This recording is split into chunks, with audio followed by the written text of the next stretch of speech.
Have you ever kept a journal? And did anyone ever read it without your permission? That fateful night unfolded in the harsh fluorescent hum of our cramped Chicago kitchen, where the air hung heavy with the scent of leftover takeout and unspoken resentments, as I, Emily Carter, a 45-year-old woman who'd clawed her way through corporate drudgery for over a decade, returned home after the brutal ambush at the office that stripped away my job like a thief in the night, leaving me to grip the steering wheel through sheets of relentless rain that blurred the city lights into mocking halos while my mind replayed the boardroom scene where Ron, that slick operator from accounting with his perpetual smirk, announced the layoffs targeting folks like me in mid-management, framing it as economic necessity even though whispers among the water-cooler crowd suggested it was more about clearing space for the executive's pet projects funded by off-the-books deals. I had chosen silence about my true leverage, the holding company I'd meticulously built under the radar in Delaware that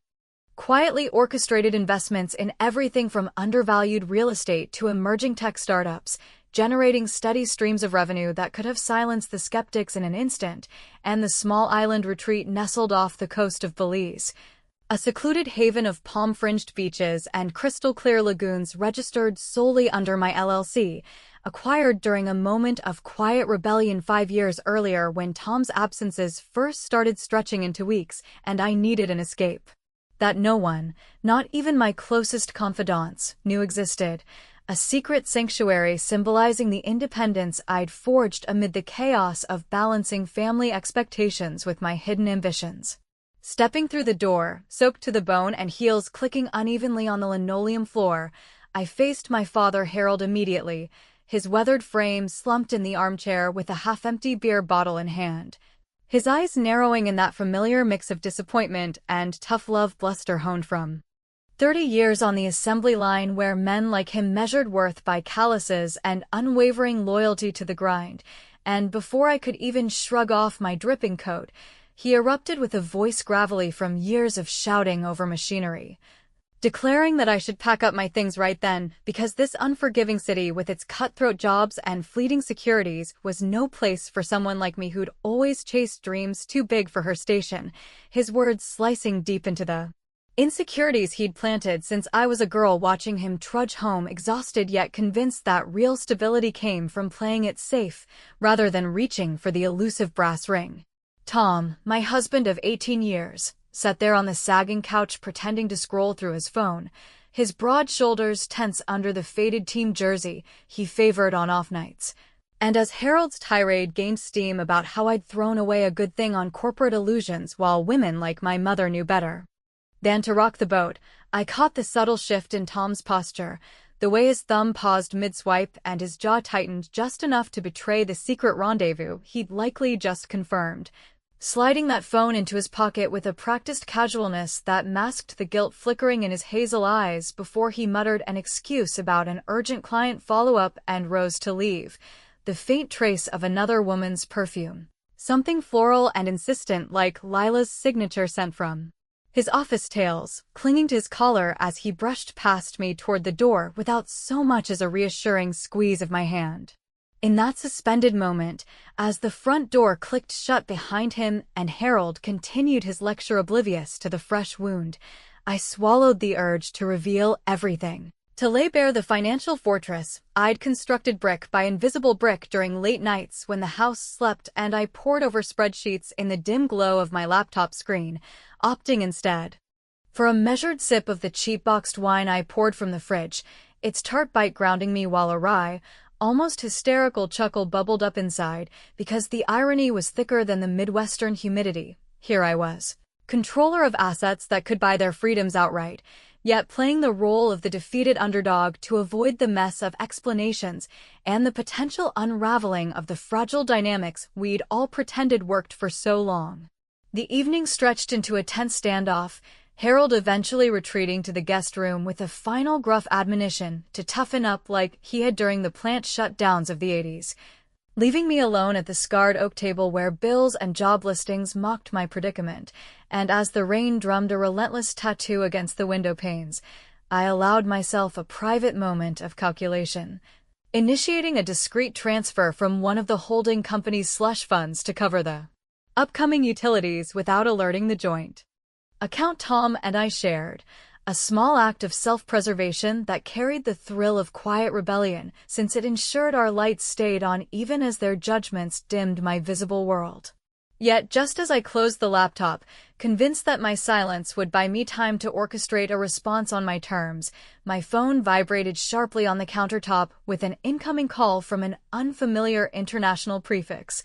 The voice on the other end smooth and laced with a Caribbean lilt inquiring specifically about the status of the island retreat and whether I intended to invoke the emergency access protocols amid recent offshore inquiries.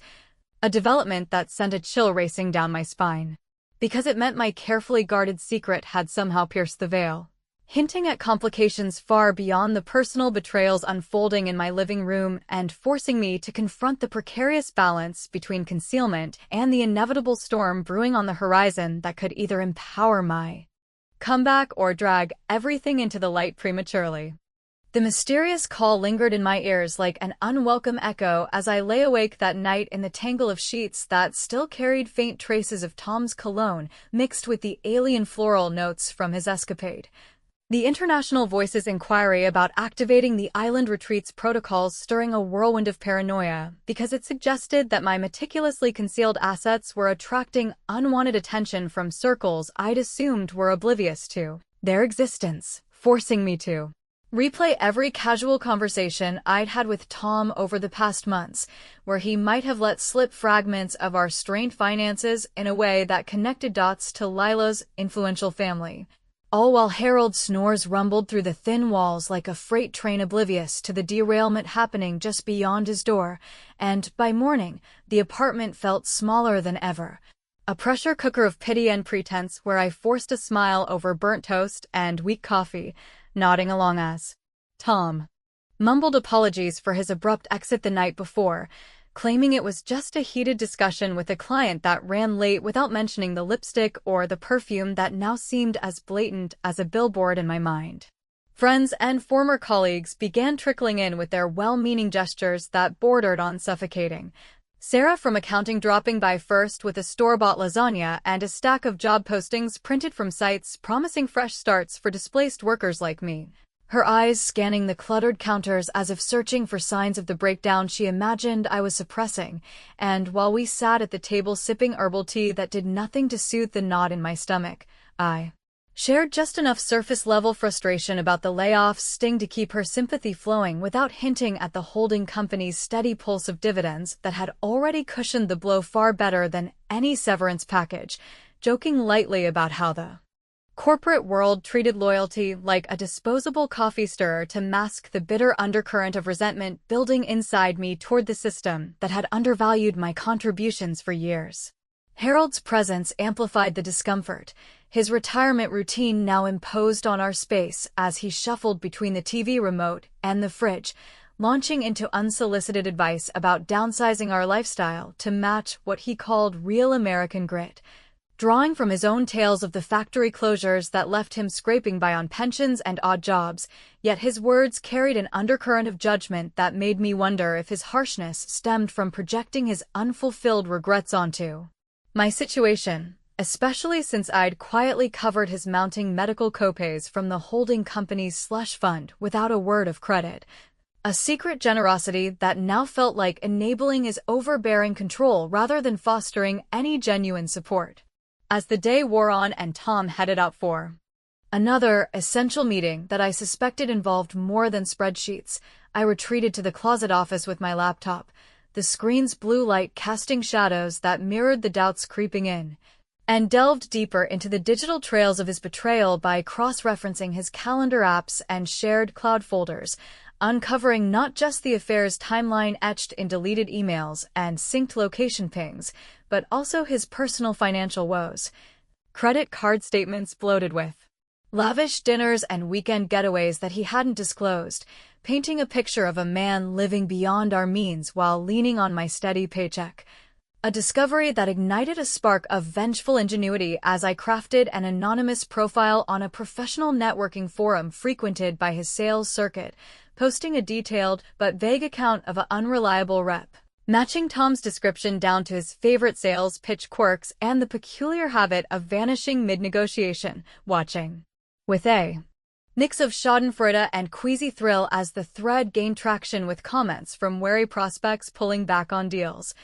A clever digital jab that exposed his minor fibs about performance metrics without directly implicating myself and allowing me to savor the petty justice of rattling his carefully curated facade from the safety of my hidden perch. The satisfaction was fleeting, though, overshadowed by Harold's escalating meddling as evening approached, him rifling through the mail pile and insisting we consolidate bills under his name to cut the fat. His insistence bordering on invasive as he unearthed old statements that nearly revealed the discrepancies in our accounts, prompting me to deflect with humor about how his eagle eye could land him a gig as a budget detective while inwardly calculating the risks of his proximity to my secrets, the tension culminating in a terse exchange where he accused me of stubborn pride for not accepting his help sooner, unaware that my pride was the very shield protecting the empire I'd built in solitude during countless nights when family obligations pulled everyone else toward complacency. Just as I was composing myself after deflecting his latest push to relocate to his suburban bungalow for a fresh start, a firm knock echoed through the apartment, sharp and unannounced, pulling me from the closet with a jolt because the timing felt too coincidental following that offshore call, and as I approached the door with Harold's curious grumble trailing behind me. The peephole revealed a figure from my past whose arrival promised to either bolster my resolve or complicate the web of silence I'd woven so carefully around my true power.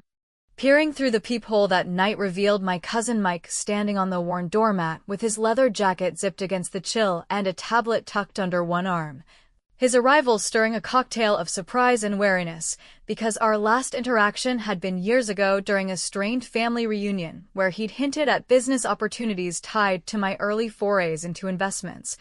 connections that I deliberately distanced myself from to safeguard the holding company's anonymity. Yet here he was uninvited and urgent, stepping inside as Harold's suspicious grunt filled the hallway and Tom lingered in the background pretending not to eavesdrop, while nursing a beer that did little to hide his fidgeting hands. We settled into the cramped living room where the air thickened with the scent of cooling lasagna from Sarah's visit earlier that day, Mike wasting no time as he pulled up encrypted files on his device showing irregularities in the Sunrise Holdings network that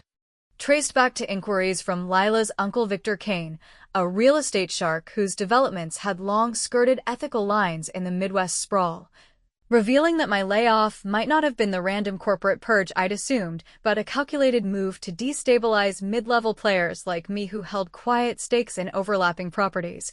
A twist that made my pulse quicken because it intertwined Tom's personal betrayal with professional sabotage in ways I'd never anticipated, forcing me to improvise a neutral response while inwardly reeling from the implication that my silence about the assets had inadvertently painted a target on my back. Harold's interruption came predictably, his voice booming with accusations of Mike being a fly-by-night opportunist, dredging up old family dirt from the inheritance battles that had fractured their side of the clan a decade prior. But I steered the conversation toward coffee in the kitchen to diffuse the tension, where Mike confided in hushed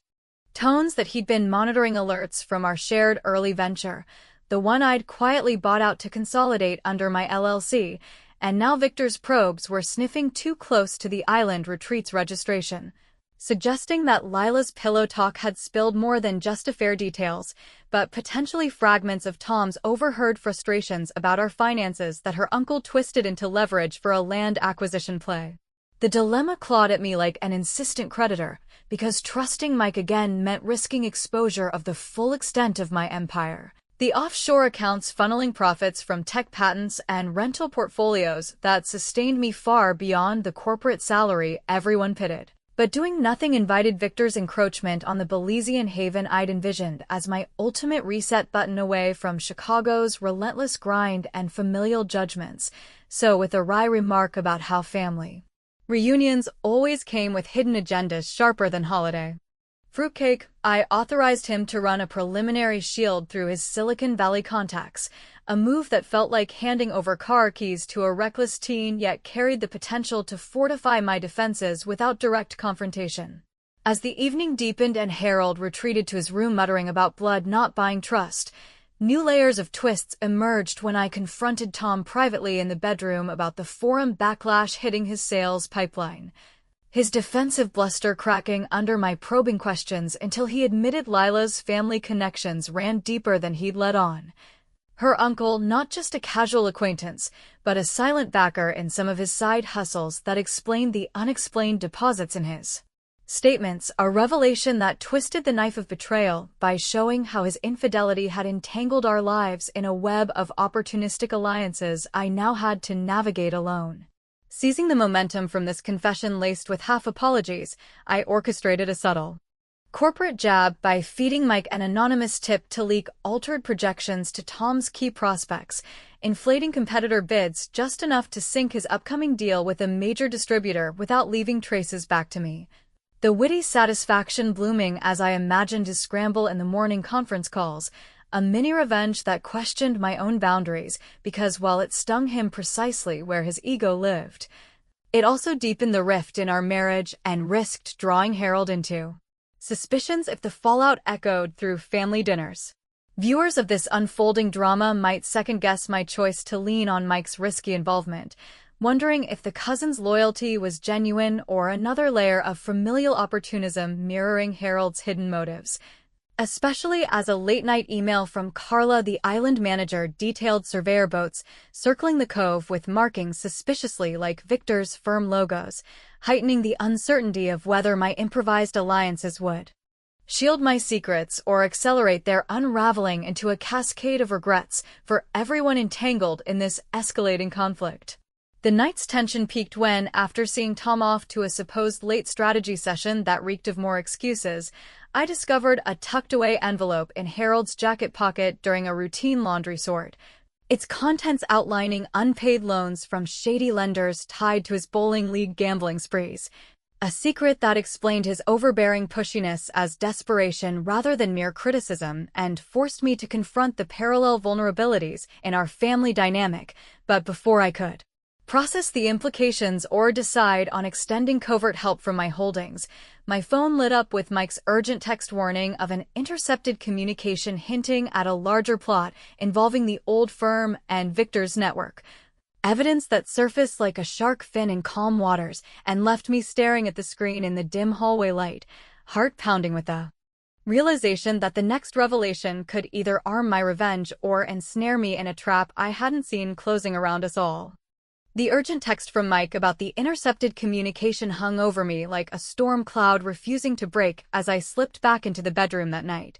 The envelope of Harold's gambling debts clutched in my hand like contraband from a life I hadn't signed up for, its details painting a vivid picture of how his harmless league bets had spiraled into high-interest loans from underground lenders who preyed on retirees with fixed incomes and fading bravado, a vulnerability that mirrored my own hidden struggles yet twisted the knife because his secrecy had fueled the very judgments he hurled at me about financial prudence and family duty, leaving me to wrestle with the moral quandary of whether to bail him out from my concealed reserves or let the consequences teach him the humility he denied me for so long. Morning brought no clarity, only the clamor of the apartment stirring to life with Tom brewing coffee that smelled more like regret than relief and Harold shuffling in with his newspaper folded to the classifieds, insisting I scan the entry-level positions as if my corporate experience evaporated overnight, his tone laced with that paternal authority that grated like sandpaper on already raw nerves, prompting me to deflect with a humorous quip about how his suggestions sounded like a ticket back to the typing pool of the 70s where women like my mother had been pigeonholed. A light jab that earned a reluctant chuckle from him but deepened the undercurrent of resentment because beneath the banter lay the truth that his debts could swallow our shared stability if not addressed, forcing me to initiate a covert wire from a subsidiary account under the guise of an insurance refund to settle the most pressing note. A clever turnaround where I turned the tables on his meddling by anonymously tipping the lender's competitor about the outstanding claim, watching from afar as the pressure eased without him suspecting my handiwork and allowing me a ride. Satisfaction in reclaiming some control from the man who'd spent years dictating my path from the sidelines. Alliances shifted unpredictably as the day progressed, Mike calling mid-afternoon from a secure line to update me on the probe scope, revealing a shocking twist that linked the island retreat directly to the betrayals when he uncovered emails from Victor Kane referencing a Caribbean asset flip pitched to Tom's sales network as a high-yield investment, meaning Lila's uncle had not only exploited the affair's pillow talk, but had roped Tom into preliminary due diligence without his full knowledge of the LLC ownership, a development that made my stomach churn because it entangled my sanctuary in the very web of infidelity and opportunism I'd sought to escape, raising dilemmas about confronting Tom with partial truths that could either sever ties cleanly or provoke retaliation from Victor's deeper pockets. Sarah's unexpected drop-in added to the chaos, her arms laden with more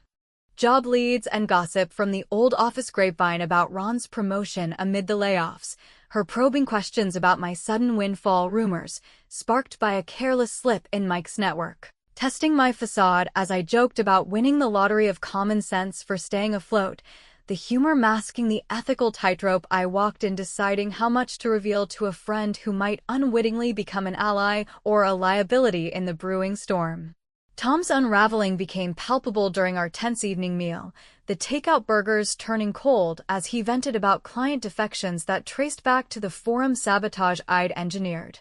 his accusations flying toward phantom competitors until Harold jumped in with gruff solidarity about workplace backstabbing drawing from his factory war stories. The family confrontation lightened momentarily by my wry observation that loyalty these days was as reliable as a screen door on a submarine, yet the levity cracked when Tom stormed to the porch for a call that I overheard snippets of pleading tones directed at Lila about covering his exposure in Victor's scheme, a revelation that crystallized the moral quandary of my revenge. Should I escalate by freezing the joint assets tied to his side deals or hold back to avoid collateral damage to Harold's fragile recovery? Especially as Carla's latest dispatch from Belize described unauthorized drones mapping the island's terrain under Victor's banner, heightening the uncertainty of whether my holding company's shields would hold against such invasive tactics. The evening's dilemmas peaked in a private exchange with Harold after Tom retreated to the guest room, where I slid the settled debt confirmation across the table without explanation, watching his confusion morph into dawning gratitude laced with suspicion as he pieced together the anonymous intervention, a moment that humanized him in my eyes yet fueled my internal conflict because extending mercy to his flaws echoed the very restraint I'd shown Tom, potentially weakening the sharp edge of justice I craved amid the growing specter of exposure. Just as I was piecing together a counter-strategy with Mike via encrypted chat to reroute island protections through international proxies, the front door buzzer sounded insistently, pulling me from the screen with a surge of adrenaline because the timing aligned too perfectly with Victor's escalating moves, and as I approached the intercom, Tom's voice crackled through in a desperate plea that shattered the night's fragile calm, his words tumbling out about a crisis meeting gone wrong and a need for immediate help that hinted at the peak of my carefully laid plans teetering on the brink of either triumph or total unraveling. Tom's desperate plea crackling through the intercom that night pulled me from the encrypted chat with Mike like a hook yanking on a line that had been slack for too long, his voice raw and edged with the panic of a man who'd finally glimpsed the abyss opening beneath his feet after the crisis meeting with Victor Kane had imploded under the weight of leaked documents and frozen assets that Mike's proxies had engineered to mimic regulatory scrutiny, forcing me to buzz him up while my mind raced through the final threads of the plan I'd woven in secrecy over the past weeks.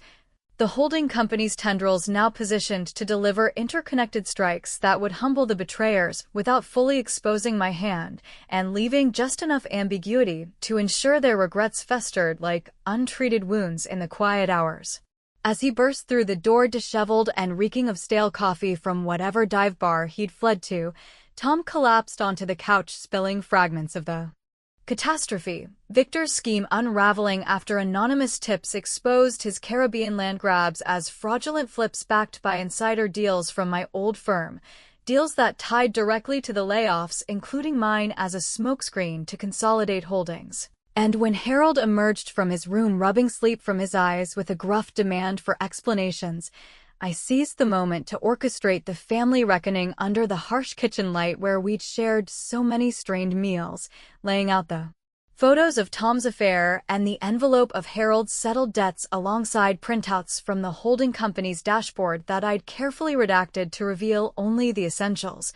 my voice steady as I confessed the empire I'd built in the shadows of their dismissals. The Delaware entity funneling profits from savvy investments in renewable energy startups and undervalued commercial properties that had sustained us invisibly while they plotted my exit from the life they deemed unsuitable. The first wave of revenge crashed over Tom as I detailed how the forum sabotage had been just the prelude to a deeper financial pinch. With joint accounts now audited and his side hustles with Victor flagged for embezzlement patterns that painted him as the architect of our woes rather than the victim.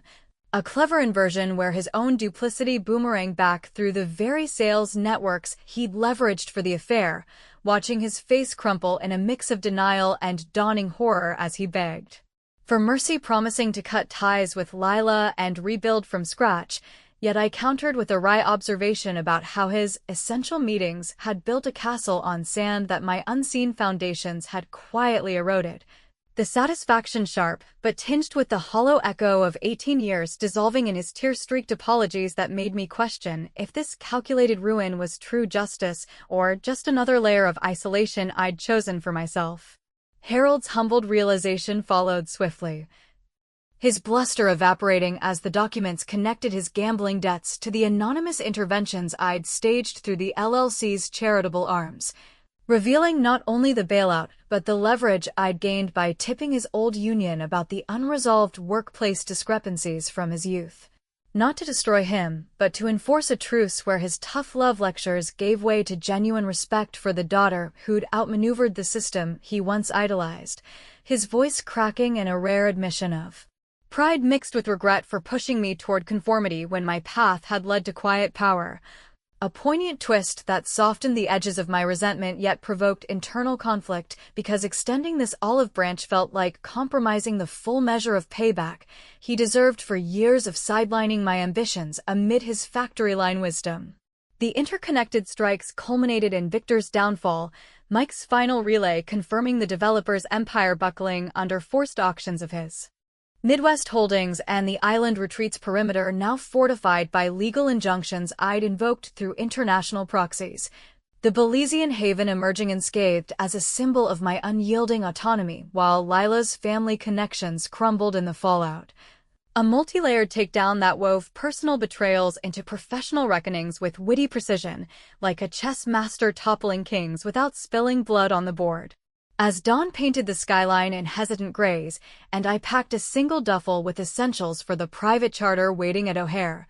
the apartment emptied of its oppressive weight with Tom slinking away to face audits alone and Harold retreating to his bungalow with a tentative farewell that hinted at mended fences, the major revelations settled like dust after a whirlwind, exposing how my silence had amplified their regrets into lifelong echoes while preserving my secrets for the road ahead. Driving toward the airport with the city receding in the rearview, the phone remained silent for the first time in weeks, leaving me to ponder on that sun-warmed shore whether the tides of reckoning had truly liberated me or merely traded one set of chains for the solitude of power. The unanswered questions lingering like horizon mist about whether some betrayals demanded eternal vigilance or if forgiveness's shadow might one day eclipse the thrill of revenge forever.